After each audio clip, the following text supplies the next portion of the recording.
student of class 9. Through this video, I will continue lesson 2, what is democracy and why democracy from civics. In my previous videos, I was explaining or the features of democracy I have discussed with you. Today I will discuss the fourth and last feature of democracy, that is rule of law and respect for rights. What is the meaning of rule of law and respect for right? To understand this feature of democracy, to evaluate this feature of democracy, I will take and I will discuss an example with you related to the country Zimbabwe. It is a country of Africa,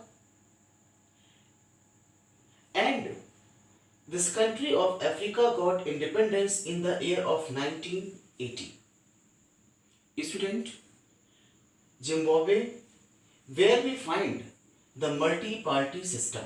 Multi-party system means where there is a existence of more than one political party.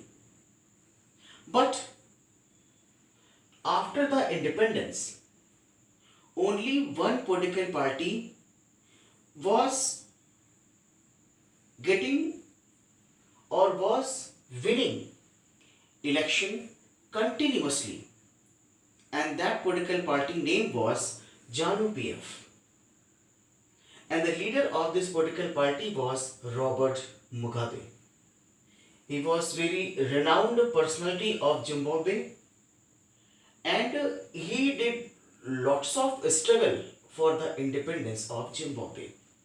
No doubt, he was very popular leader of this political party, and that is why just after the independence, he became the president of Zimbabwe after election. But you know very well, in democracy, power never rests always in one hand. It always moves from one hand to another hand. But in Zimbabwe, after the independence, only ZANU-PF political party was winning election, and Robert Mugabe was always the president of Zimbabwe. To be the president of Zimbabwe, or to always run his government in Zimbabwe, Robert Mugabe brought various changes in Zimbabwe. First of all, he changed the constitution, and according to this changing of constitution, it has increased the power of president. Means president power was increased, and in democracy,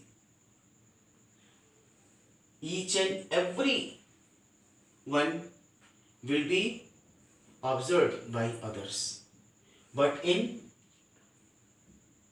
Zimbabwe, the power of president was increased by the constitutional amendment. Second point, opposition political parties' workers were exploited. You know very well, in democracy, opposition political parties play very important role, because opposition political parties check the work of the majority party or of the work of the government. But they were exploited by the government. The third change, public protests and demonstration against government were declared illegal. It is true that in democracy, power always rests in the hand of people. If the government is not doing work for the welfare of the people or for the public, then they can raise their voice, they can demonstrate, and they can protest against the government. But In Zimbabwe, if the public will protest and demonstration will demonstrate against the government, these all activities of public will be declared illegal. And one more thing, media, which play very important role for running the democracy, was also under the control of the government. Media was only and only giving its view in the favor of the JANU-PF or the government, and at last the judiciary was also ignored by the government. I want to tell you that in Zimbabwe, various or some cases were heard in the court, and the verdict were also given against the government, but these all judgment were ignored by the government, which were given by the judiciary. Students, you know very well that judiciary play very important role as an organ of the government. It works as a neutral body of the government, and it check the work of the government or the work of the executive and the legislature. But what was going on in Zimbabwe? The judiciary was ignored by the government. Now you can see that 1, 2, 3, 4 and 5 points which I have written on this whiteboard, these all points are not in the favor of the democracy. That is why, to understand the rule of law and respect for rights, the example of Zimbabwe was given to you. Now, the example of Zimbabwe shows, no doubt, popularity of a leader is very important. Why? Because the popularity of a leader will form the public opinion in the favor of that leader, and it will help to form the government. But it is also very essential that just after forming the government, it is the duty and responsibility of a democratic government that that government should work for the welfare of the people. But it was not happening in the Zimbabwe.